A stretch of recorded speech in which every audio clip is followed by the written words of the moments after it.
সোমবার নারায়ণগঞ্জে কয়েকটি গার্মেন্টস কারখানা পরিদর্শন করেছেন ইউরোপিয়ান রাষ্ট্রদূত মিস্টার মাইকেল মিলার।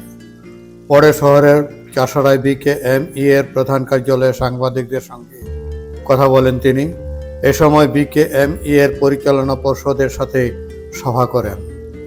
সভায় নানান বিষয় নিয়ে কথা বলেন এবং বিকেএমই পরিচালনা পর্ষদের সাথে মধ্যাহ্নভোজে অংশ নেন।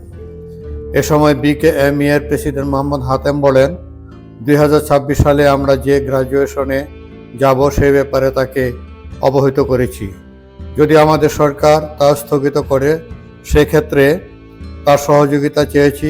এ সময় তিনি পোশাকের সঠিক মূল্যের কথা তুলে ধরেন। একই সঙ্গে শ্রমিক আইন ও পরিবেশ নিয়ে আলোচনা হয়েছে বলে জানান মোহাম্মদ হাতেম। ইউরোপিয়ান ইউনিয়নের রাষ্ট্রদূত মাইকেল মিলার এলডিসি গ্রাজুয়েশন নিয়ে আশ্বস্তের পাশাপাশি শ্রমিক আইনের উপর জোর দেন।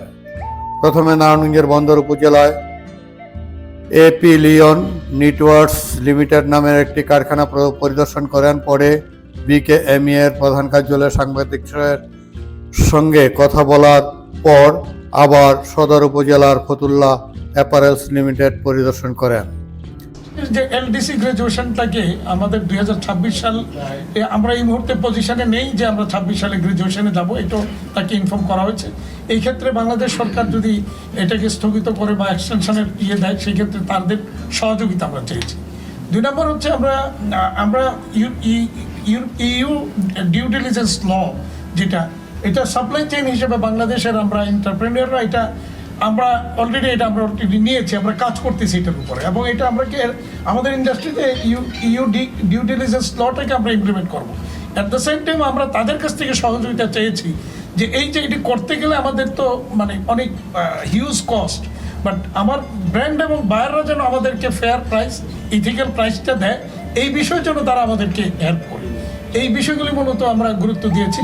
আর পাশাপাশি আমরা লেবার ল অ্যামেন্ডমেন্টের কথা আসছে, সেগুলিরও আমরা কথা বলেছি এবং আমাদের ইন্ডাস্ট্রি ইনভেস্টর যারা ইন্ডাস্ট্রি ওনার, বাংলাদেশের ইন্ডাস্ট্রি ওনাররা মাইন্ডসেট ওয়ার্ল্ডের বেস্ট ইন্ডাস্ট্রি করার জন্য মাইন্ডসেট করেছে এবং অলরেডি এটা ভিজিটেও তারা সেই প্রমাণও পেয়েছে। Let me to say that the European Union ambition with Bangladesh is to ensure that as you proceed towards LDC graduation, that the commercial relationship, the trading relationship that you have with us, the market access you have with us, that there is a very smooth transition to the next stage, which will be different from everything but arms, but we hope maintains a very, very strong level of market access to the European Union. What this implies now is that the stakeholders here in industry and the government of Bangladesh actually do a huge amount of work now, which starts with a comprehensive revision of the Bangladesh Labour Act, which we hope to see in the very near future, and we also encourage full transparency vis-à-vis the European Union in this regard. Nafiz Ashraf, TNN TV 24।